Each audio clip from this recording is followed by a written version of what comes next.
Mr.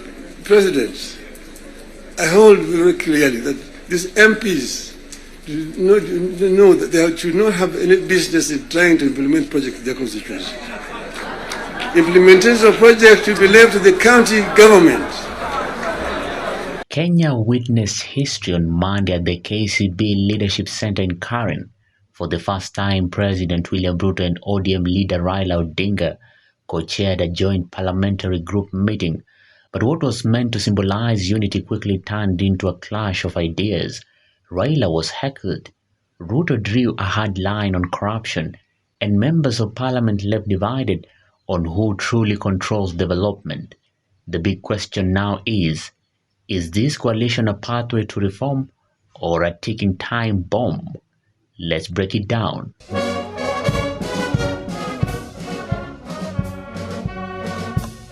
The current meeting was designed to showcase cooperation between two bitter rivals who only months ago were tearing into each other. Ruto and Raila sat side by side, moderating alongside Majority Leader Kimani Ichung'wah and Minority Leader Junet Mohammed. On paper, the agenda was straightforward: implement the NADCO report, align Parliament's legislative priorities, and push forward for the MOU signed last year. But politics rarely sticks to the script. Raila Odinga, true to form, stirred the room when he boldly declared that members of Parliament should not be implementing projects. His argument? Parliament is a legislative body. It makes laws, set policies, and provides oversight.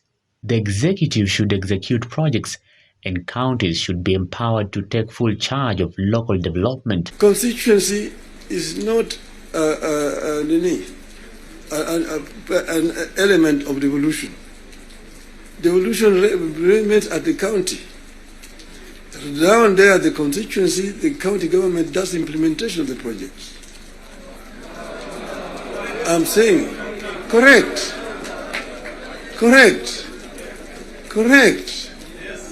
Down at the constituency, it's the county government. By the national government is supposed to do national projects, and we go down there. And there are functions which are clearly been assigned. Sanctions which have been clearly been assigned to the national government. I will tell you, your legislature. This was a direct challenge to the role of the Constituency Development Fund, CDF, a political lifeline for many members of Parliament. In Raila's world, CDF would be scrapped or transferred to county administrators. In the room, that did not land well. Members of Parliament heckled him, asking, quote, "If we don't drive development, what then is our connection to the ground? Who ensures accountability?" Members of Parliament should not be soliciting funds from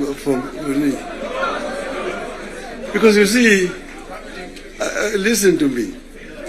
You know, the environment that we are creating here in this country is very, very hostile to investments. And you find a situation where members of Parliament inviting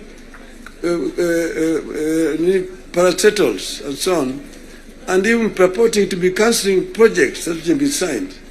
That is the work of the executive, not the work of the legislature. So the legislature should not be competing with the executive in terms of implementation of projects. But Raila didn't stop there. He went after the Senate, telling senators that they have no constitutional power to oversee governors. That role belongs strictly to members of county assemblies. It was a statement that immediately unsettled senators, exposing how fragile the balance of devolution politics remains. Then came Ruto's turn. The president used the stage not for reconciliation, but confrontation. He accused members of Parliament of corruption, specifically extortion of government agencies and unethical dealings. He warned that arrests were coming and that the culture of Parliament acting as a, quote, toll station for government projects would end. Going forward, si tunataka tukubaliane, si we are one team. Yes, there are people who are destroying the credibility of Parliament.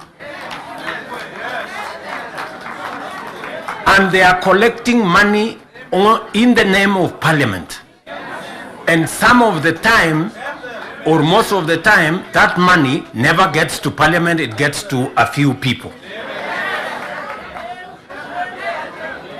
We are not going to shame them. We are going to arrest them. Yes.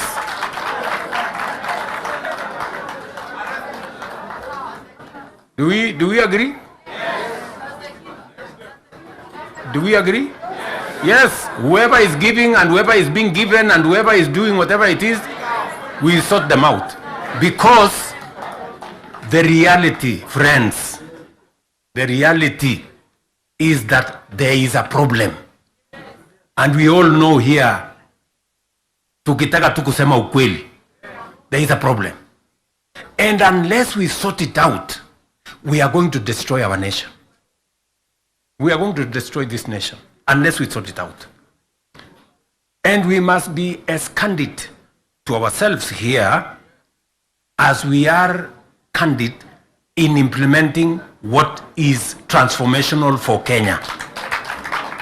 Ruto also defended two of his most unpopular flagship policies, the Affordable Housing Program and the Social Health Authority.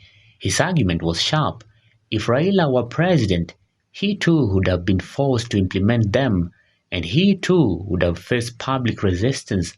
For Ruto, this was not about politics, but about economic necessity.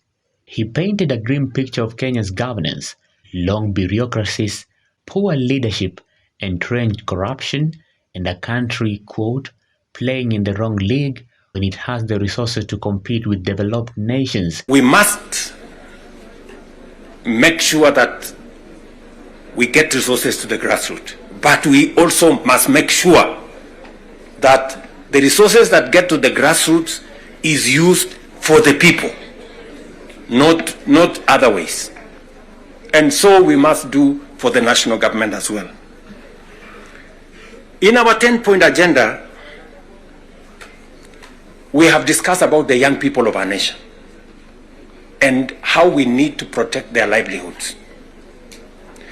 I want to ask the leadership seated here today, members, I want to persuade you. We have a robust program. We have, I think, close to 8 or 9 different programs targeting our young people. His message to members of parliament was blunt. This is bigger than personalities, bigger than who is president today. It is about seizing the moment to push reforms.